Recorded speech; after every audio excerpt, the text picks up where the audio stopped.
how we say it in the Army, right place, right time, and right uniform. That's basically how it was.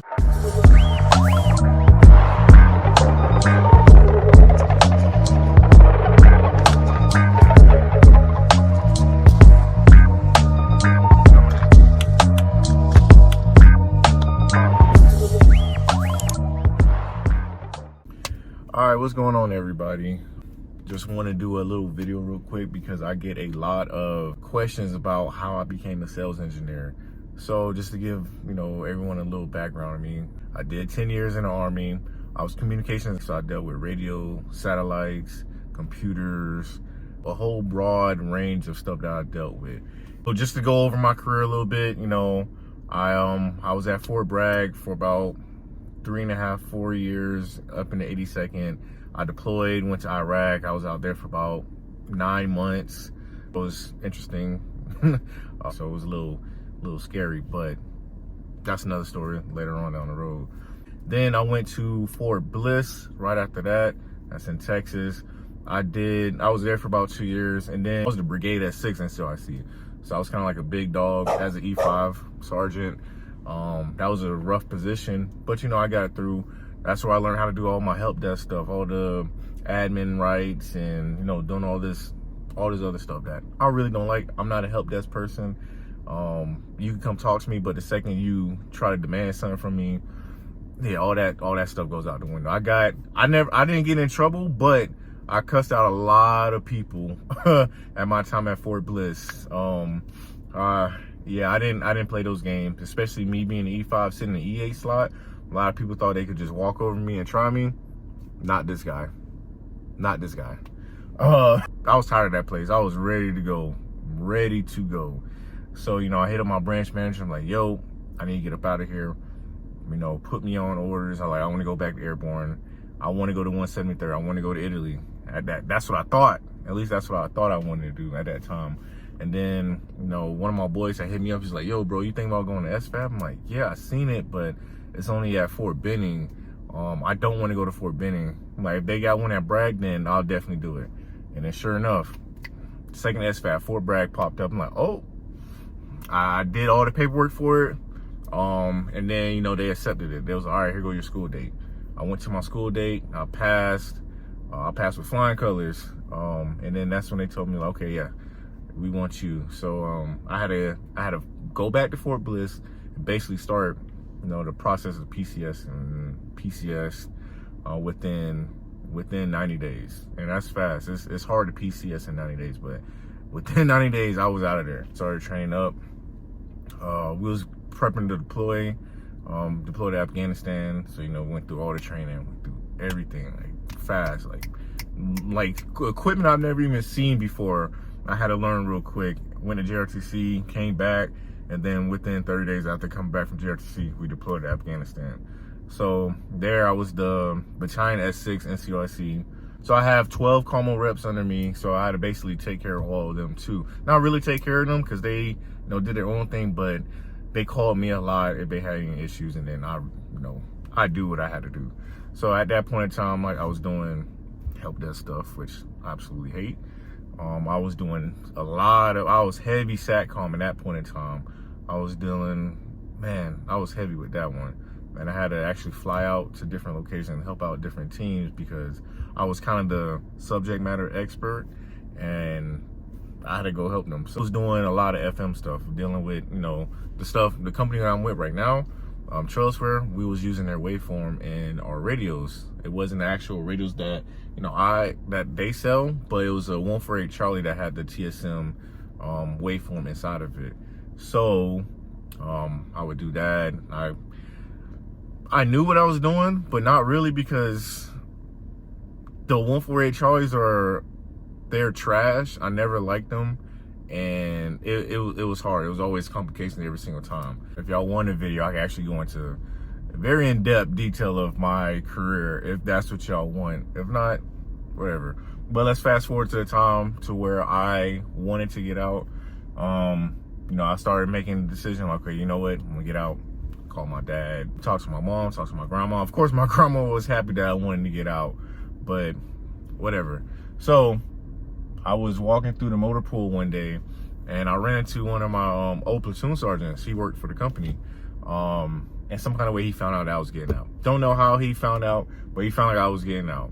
He's like, dude, I heard you was getting out. Like, how the hell do you know that? How do you know that I'm getting out? He's like, don't even worry about it. He's like, but we have a job opening, like, and I want you on my team. I was like, don't play with me. He's like, I'm serious. I'm serious. I want you on my team. I'm like, okay. Like, this company was, not gonna lie, this company was number 2 on my list because it was another company that I wanted to go to. I had like 2 people that was already with that company, and they assured me, they was like, yo, bro, we can get you in. They couldn't get me in. Not to say that, you know, Charlesworth was my second choice, but it was definitely the best choice. So, you know, he was like, I had hit him up probably like a week later. I was like, hey, you know, I'm interested, you know, let's do this. He was like, all right, bet. So let's go have lunch. Invite my boss. You know, basically the whole lunch was like a vibe check. We had lunch, we was talking. You know, I wasn't gonna drink any beer because, you know, it's an interview, kind of, sort of. So they both got beers, and I was like, you know what? I'll have what they're having. And then instantly it was like, oh yeah, if you pass the vibe check, I'm like, oh yes. I was like, let's go. So, you know, they just asked me questions, you know, like, how long was I in the Army so far? What have I done? You know, just basically what type of person I am. And plus, Ryan already knew who I was, so it wasn't anything new. He knew what type of vibes I put off, so it wasn't like I was a loser or anything. He was like, yo, no, he's cool, and he's smart too. So this is a good candidate. I was like, all right, bet. His boss, he was there probably like 30 minutes. And then, you know, he dipped out. He was like, all right, hey, it's nice meeting you, Giovanni. I gotta go. All right, bet. So he left, and then like 5 minutes later, you know, he had text my guy. He was like, yo, yeah, I like him. Let's bring him on. And he told me, he was like, yo, he said he likes you. He definitely wants to bring you on. I was like, let's go. So brought me on. You know, I had to, of course, do the formal paperwork and all the other stuff. Finally I got the interview. I got like the interview lineup. So I'll tell you exactly how my interview went. First person, hey, Giovanni, nice to meet you, blah, blah, blah. I'm so-and-so. You know, heard a lot about you, blah, blah, blah. He's like, tell me a little bit about yourself. You know, I told him about myself, blah, blah, blah. So, all right, hey, to be honest with you, you know, Rhino said that you're good, bro. You're good in my books. I don't got nothing for you. And in my head, I'm just like, what? I'm like, oh, that's dope. I was like, I have nothing. He's like, okay, it was nice meeting you, man. Just stay on. Next person will hop on. Bet. Next person hop on. Hey, you know, Ryan said you're good, bro. Like, I got nothing for you. And that's literally, out of all the 10 people I interviewed, that's what literally everyone says. Like, I have nothing for you. Maybe like my direct boss, he was the one that actually, you know, asked me some questions about making sure that I'm able to be resourceful, basically, like, because a lot of times I be out on trips on my own, and to make sure that I'm just not giving up, like, well, I can't do it and just leave. Like, no, like, hey, did you call this? Did you try this? Did you try that? Blah, blah, blah. Like, that's basically all he was just trying to get out of me. Make sure that I was resourceful, and that I'm just not going to give up on the mission. And that was pretty much it. I waited about 2 weeks, and then they sent me my offer letter. I got my offer letter, and I started. And I know it's a video I know I did it on TikTok, and I did it on YouTube Shorts about my, you know, being hired, and they flew me out to San Diego. Yeah, that was definitely an experience. And as I'm making this video, this is actually the 1-year anniversary of me being with this company, and I have nothing bad to say. I love this company. They treat me well. I love it.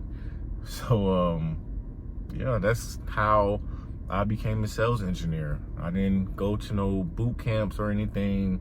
You know, that's what people would keep asking me, like, what boot camp did I go to, or did I go to a boot camp? No, this was all strictly because I was in the Army. Right place when I walked in the motor pool, seen my guy. Right timing, you know, it all just happened for me, honestly. And it was definitely good. This is probably has been a very good. Make sure these guys ain't leaving. Make sure this was a good choice. So yeah, I'm excited to see where this year takes me with this company, and that's all I really got for y'all. I'm on a trip right now. I'm up in Arizona, up here in EPG, I'm on a solo trip again. So I'm about to go out and do some testing. I'm not really doing anything, but I just got to be here as the vendor. So, I hope this answered a whole bunch of questions for y'all. If y'all got more questions, please drop it down in the comments. Please like and subscribe for me, please. And yeah, y'all have a good day.